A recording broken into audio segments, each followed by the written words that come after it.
y las sospechas, ustedes recuerdan, ¿no? Como le decían en su momento, por los bigotes. Sí. Bueno, después lo borró. Hugo, déjenme sumar a Cristian Ritondo a Sí. esta conversación. El diputado está en línea. Diputado, gracias por atendernos. Hola, ¿qué tal? Buenas tardes. Nosotros hablamos con gente del sector, con políticos, con policías, con jueces, y todos coinciden en dos cosas. La policía siempre sabe, y si el intendente recorre bien el territorio, tiene que saber dónde se vende la droga. ¿Es así? A ver, la policía tendría que saber, tendría que, por lo menos en los puntos de droga, porque la verdad que en general los puntos de venta de drogas, como este que estamos hablando, si teníamos idea que lo que dice que se vendían eran 500 dosis diarias, hay 500 personas que concurran, pero supongamos que no son 500, que son las que estamos viendo que tuvieron este problema, ya estamos en 120 personas. 120 personas llaman la atención hasta si entran en un local comercial en un día, con la cantidad que significaría. Entonces, me parece que ahí hay que prestarle atención a muchas cosas. Primero, la política, cuando da una pelea de esta característica, las tiene que convertir en política de Estado. Y para que sea política de Estado, por lo menos el ministro nacional, el ministro provincial y el intendente tienen que estar de acuerdo en dar esta pelea, porque es la única forma de avanzar. Ahora, si lo que tenemos es un gobierno nacional y provincial que no son del mismo color político y no se ponen de acuerdo en dar esta pelea y se chicanean, me parece que es muy difícil entender. Y el ejemplo hacia abajo es el desentendimiento. Entonces, es muy difícil que un intendente, que la policía se involucre en esta pelea.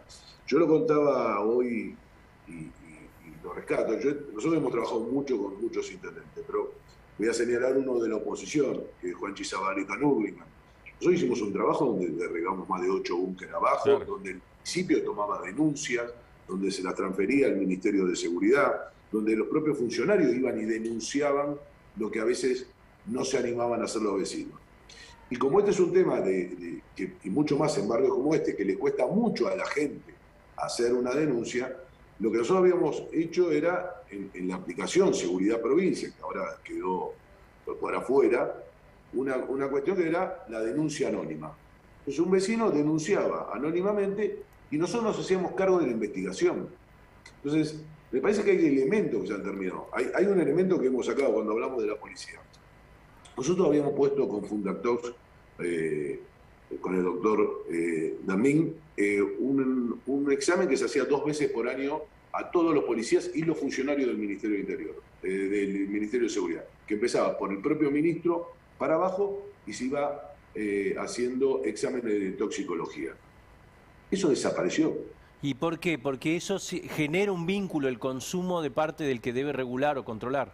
Pero, digo, siempre se dice que hay brigadas, que hay esto, que consumen, que claro, lo que están vinculados al narcotráfico. Bueno, digo, a mí me parecía que si alguien tiene un vínculo en la adicción de la droga, es difícil que pelee contra el narcotráfico. Ahora, Ritondo, una pregunta, porque se derriban puntos de venta. Ahora, ¿hay inteligencia criminal? Ayer se lo pregunté a Bernie, porque el punto es, hay que hackear la economía del narco y hay que desbaratar las cabezas, porque cerrando puntos de venta, que está bien, ustedes derribaron como 200 búnkeres, y lo recordamos, parece que no es suficiente, porque el caso de Puerto 8 lo demuestra, ¿no?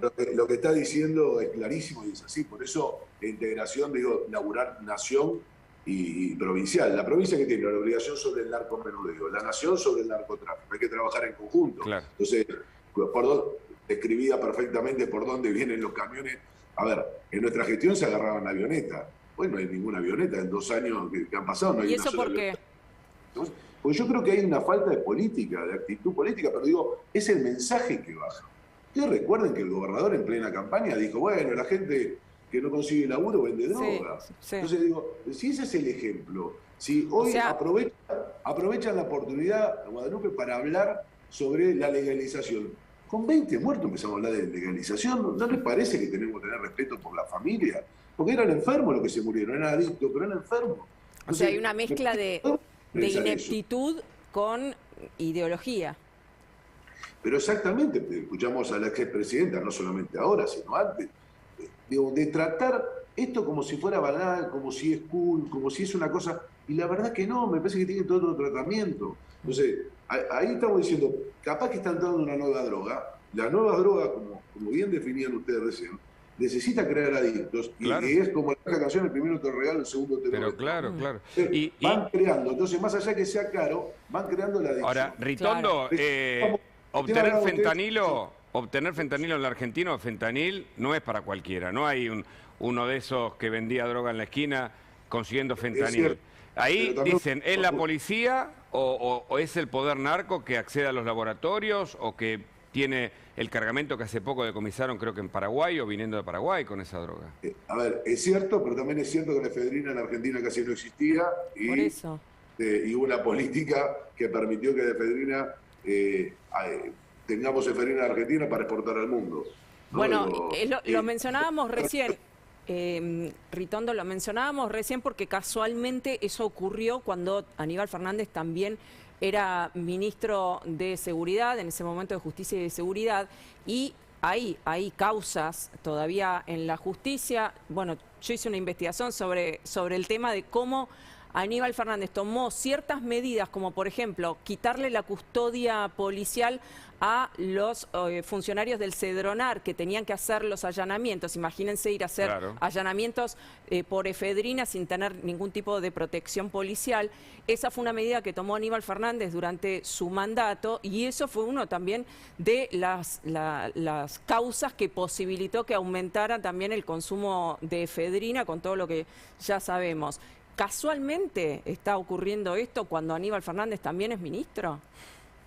A ver, yo lo que quiero en esto es global. O sea, desde el presidente para abajo, desde el gobernador para abajo. Y después al ministro que eligen. Pero la batalla contra la droga, es claro, uno tiene que tener decisión política, saber que al narco lo tiene que meter preso, que donde vende droga lo tiene que derribar, que a los bienes del narcotráfico hay que confiscarlos. O sea, si uno no toma toda esa determinación, obvio, y entender que a la policía la tiene que tener desde el jefe de policía hasta el último policía de calle, compenetrados en esto, y que el policía que está medio vinculado, se vincula, pasa cerca, de mínima se lo echa y se lo manda a la justicia. Entonces, cuando uno tiene esta decisión política, lo hace y trabaja en conjunto, y entiende que tiene que trabajar en conjunto nación y provincia, para esto que decíamos, porque sabemos que la marihuana viene de Paraguay, porque sabemos que la cocaína entra por el lado de Bolivia, sea tanto boliviana o peruana, casi no hay de Colombia en la Argentina cocaína. Sabemos que en la Argentina, como es mucho más caro elaborar y producir cocaína, viene producida, inclusive la pasta base que se utiliza para el Paco tiene que ver más con los residuos del estiramiento de la cocaína que se hace en la Argentina que con la producción de pasta base. ¿Por qué? Porque la Argentina no es como Europa, no es como otros países. Sí, pero ya hay cocina, Ritondo, en la Argentina. Ahora, no, perdón. A ver, en el norte se ha encontrado cocina, digo, todavía en el conurbano es de estiramiento. Sí, en el conurbano hay estiramiento, pero en el norte hay cocina con bidones que arman de la pasta base, producen clorhidrato y de ahí el residual. Hay una cosa que me llama la atención, porque uno repasa la historia reciente de San Martín, hablábamos recién de que Mameluco Villalba fue intendente del 2010, y parece que ese circuito tampoco se interrumpió en la época de Cambiemos, ¿o sí? No, ¿ustedes? A ver, yo puedo dar no solamente estadísticas, sino decir qué cosas hicimos y que se podía seguir fortaleciendo. Nosotros tomamos, por ejemplo, Costa Esperanza y alguna villa más donde lo que hacíamos era poner el Estado adentro. Que en el Estado era, primero trabajamos con la policía, poníamos puestos policiales, después de poner puestos policiales avanzaba el Ministerio de Desarrollo Social, avanzábamos en la urbanización, ¿sí? Que tenía que ver con abrir calles, porque después no pueden entrar las ambulancias, no pueden entrar los patrulleros, e integrando ese barrio al resto de la comunidad, porque si no quedan aislados y pasan este tipo de cosas. Fíjense que ustedes hay una imagen que pasan constantemente. Llega a la villa y se corta la calle, y empieza calle de tierra. Ah, claro. Digo, entonces, eso lo hemos hecho en Itatí. Bueno, la villa hace pasillo para que no pasen justamente ningún auto. Se construye Primero así. lo hacen en la informalidad porque van ocupando tierras y después sirve para esto, para esconderse. Y los que más lo sufren son la mayoría de las personas que viven ahí. Sí, que son claro. trabajadores, que tienen que salir a trabajar a la mañana y se encuentran con este tipo de cosas. Y lo sufren más que nadie, porque le roban a la persona No, claro, que pero gana. eso es una cuestión estructural seguramente, pero yo me refiero más que nada al tema de la complicidad policial, los jefes narcos que operan desde la cárcel, todo eso supongo que cuando uno es funcionario público se ve. Y bueno, por eso los cambios que tuvimos que hacer. No fue por nada, o a veces escucho críticas de este gobierno sobre los 13.000 policías que tuvimos que sacar. Es cierto que algunos podían tener cuestiones menores, pero también es cierto que la gran mayoría de ellos tuvieron vínculos con el delito. A ver, no sé si Ay, lo se perdimos congeló. ahí. Se congeló. Ricardo. Es cierto, lo que pasa es que ahí con los policías, Pancho Guada, lo que dice Bernie es que sí, como la justicia no resolvió su condición, finalmente los tuvieron que reincorporar. Con lo cual el gobierno anterior trabajó al cohete o desafectó a policías que después incluso le reclaman al Estado su No, y reincorporación. recordemos que durante la pandemia se tomó la decisión de permitirles a los reclusos tener celular y ¿te poder acordás? comunicarse A eso iba. perfectamente con celular, algo que todavía no se revocó. ¿Cómo es eso? ¿no? A ver, Brenda, vos que Ahí está. seguís el sector, ¿cómo es el tema de los teléfonos, de la cárcel? ¿Cómo manejan en este caso los reclusos el narcotráfico? Bueno, el caso principal lo veíamos en Rosario, que es el ejemplo, digamos, o el contraejemplo verdaderamente de cómo se maneja el delito y cómo se organiza desde dentro de los servicios penitenciarios, porque pasó también con Guille Cantero, que tenía un teléfono fijo. Un teléfono fijo que luego, fijo. claro, no estamos hablando de un celular que lo tenía Claro, para claro. contactarse con un pariente, con un familiar, que de hecho no debería ser así. Se lo sacan el teléfono fijo. A los 45 días vuelve a tener un teléfono fijo dentro de su celda con conexión a quien quisiera, ¿no? Entonces hablamos de un caso emblemático que se conoce muchísimo, pero volvemos aquí a conurbano bonaerense y está pasando una situación similar. Por eso también quería preguntarle a Ritondo si hay manejo, si hay algún programa y de qué manera se puede empezar a limitar por lo menos esta actividad delictiva dentro de las prisiones, porque parece que esa no es, digamos, la solución. Detenerlos es un parche, básicamente. Bueno, ahí tenemos, digo, otra diferencia. El gobierno está pensando en poner internet en las cárceles. Bueno. No para la educación libre. Entonces, digo, el problema es cuando uno quiere ir para un lado y hay un gobierno que va Sí, totalmente claro. para el otro. O sea, tenemos chicos que no pudieron terminar 2 años casi sin clase porque no tenían conectividad, pero pensamos en los presos, ¿no? Digo, entonces, que tienen que tener una vida digna, que tienen que, pero digo, hay que empezar por otro lado. Entonces, el cuidado del narcotráfico, digo, esto que vemos en la serie, digo, que nos parece lejano, bueno, creo que lo describían ustedes, es lo que pasa en Rosario, desde donde se siguen manejando los monos, se siguen manejando desde la cárcel. Entonces, Ahora, lo teníamos en el caso de Segovia. Ritondo, O sea, lo teníamos en caso- usted que investigó esto, ¿es probable que también le hayan metido una dosis mayor de fentanilo a la droga para terminar con ese grupo en una guerra narco que ahora el gobierno quiere evitar porque dice, si tenemos una guerra narco políticamente es perjudicial desde ese punto de vista? Yo con total honestidad no tengo mucho más elementos que inclusive que lo que tienen ustedes, pero todo me da a entender que fue mal adulterada la droga. ¿Y Todo me da a entender Que fue un mal adulterada. accidente. ¿Qué tan lejos, Sí, Ritondo, qué tan lejos está el conurbano de la situación de Rosario? depende de la fortaleza política con que se enfrente el narcotráfico.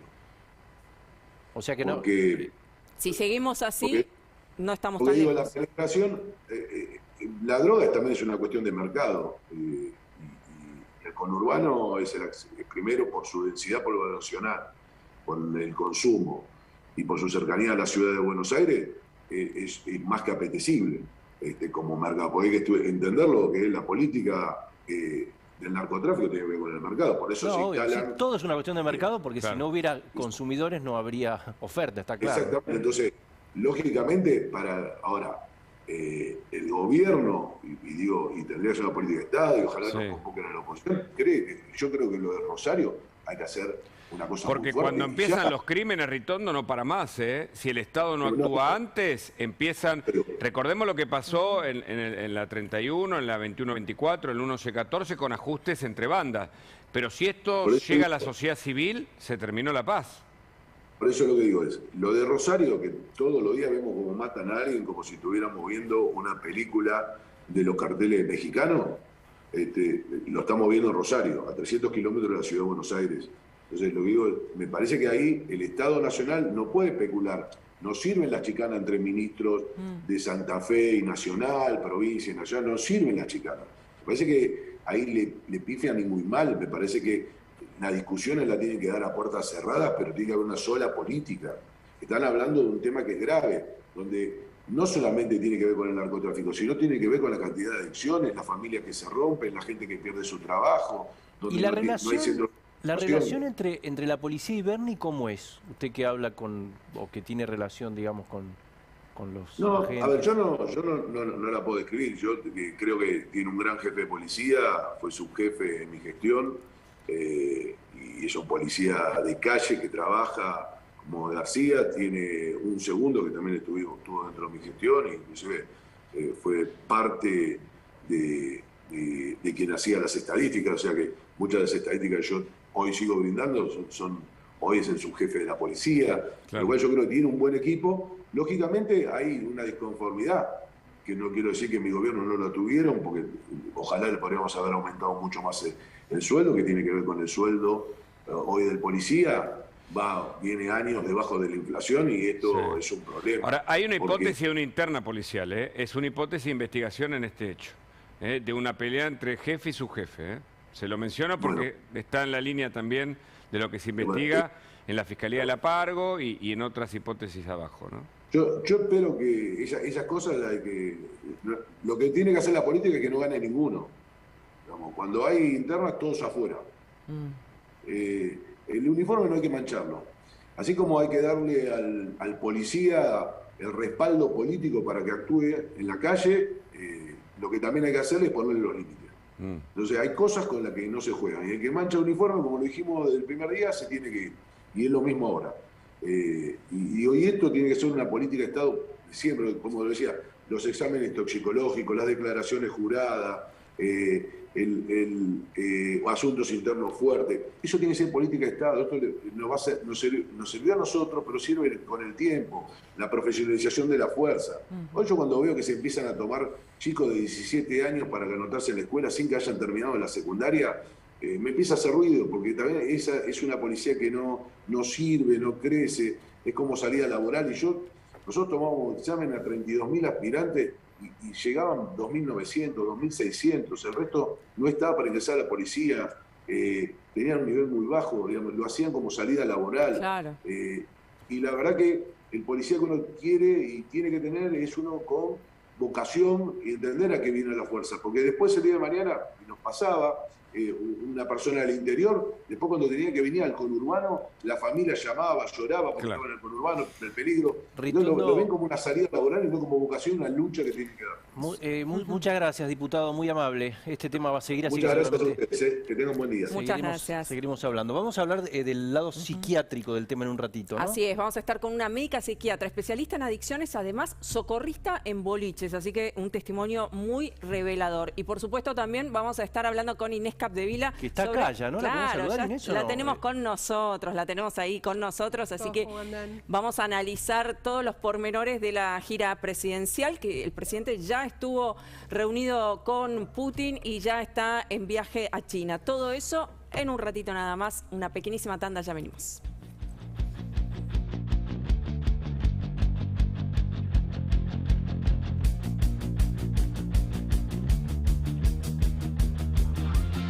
El verano se disfruta si le pones fruta con Bagio.